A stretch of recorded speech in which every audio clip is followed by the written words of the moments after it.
In the Creek encampment in Kufra, it's an ordinary day for Taysir Zakaria Umayma. 5 months pregnant, she makes brooms out of palm leaves which she will sell. Between 150 and 300 Sudanese live on the site.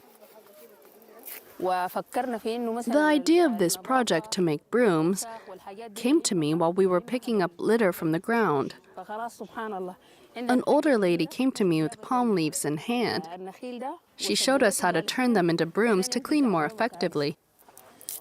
It lets me earn about 100 Libyan dinars.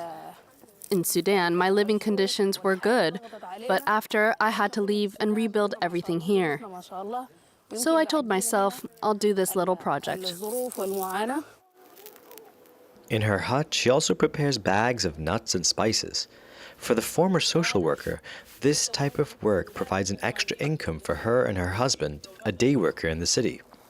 They came from Sudan last year after a 3-day trek in the desert. I buy them for 25 dinars a kilo, and I manage to make a profit of 10 dinars a kilo when I resell them. It's barely enough to cover transportation to take my daughter to school. Each day it costs 10 dinars by taxi to go and 10 dinars to come back. I had the idea for this project to cover my daughter's expenses and also various other expenses. As soon as we arrived here, we faced this hard reality, but we don't have another choice. We have to know how to adapt. We're managing to survive by the grace of God. In the encampment, the temporary has become permanent after 3 years of continuing war. There are all kinds of merchants, cafes, and even a store where Umayma goes to charge her telephone since her shack has no electricity. I've come to pick up my phone. This is a card the Libyan authorities gave me when I arrived. I can move around freely with it. And this is a card they gave us after virus screenings to prove that we will not contaminate the Libyan people.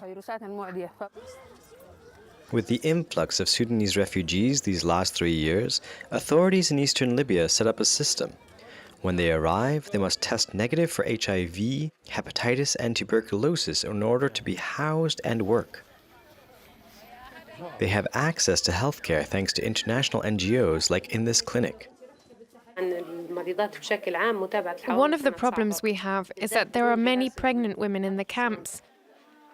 So there has to be regular checkups, sometimes without any equipment.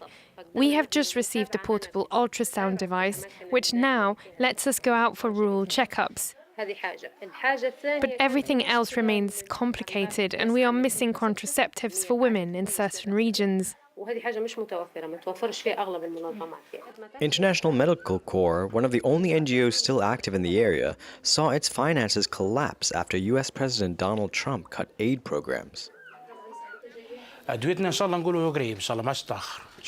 future of the NGO's funding is uncertain. Meanwhile, another NGO, Première Urgence Internationale, had to leave after 9 years operating on the ground. Demand is still high, and the flow of immigrants continues. When demand falls, usually subsidies also fall. But currently, we're facing shortages in pharmacies, as you can see, and immigrants have a hard time finding necessary treatments. In reality, as soon as subsidies decrease, access to health services and medicine inevitably gets worse. Refugees in the encampment are also struggling to survive financially. I'm helping build this house. We have almost finished the door. The work was better in Sudan. What I earn here lets me take care of myself and help my family in Sudan. If the situation ever stabilizes, I will return to my country.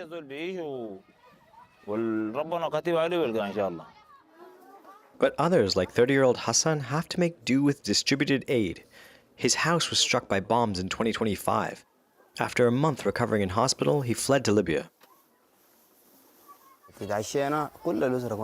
I was at home. We had just finished dinner and a plane dropped a bomb. As you can see, I lost my arm and I was wounded on my chest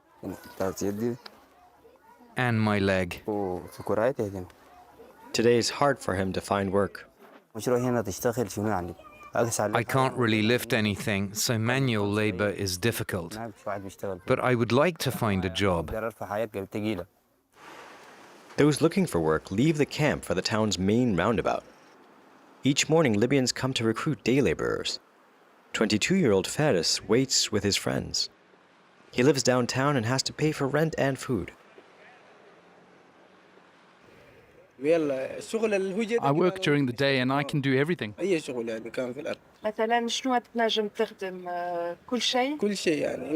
I sometimes wait here all day for whatever work, whether construction or something else. I can do everything, and sometimes I don't find work.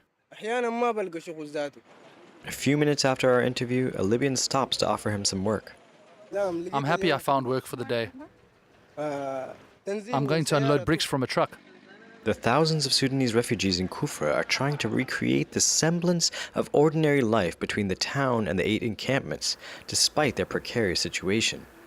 Since the beginning of January, Libyans opened schools in the afternoon to let Sudanese children restart their studies while the conflict in their homeland drags on.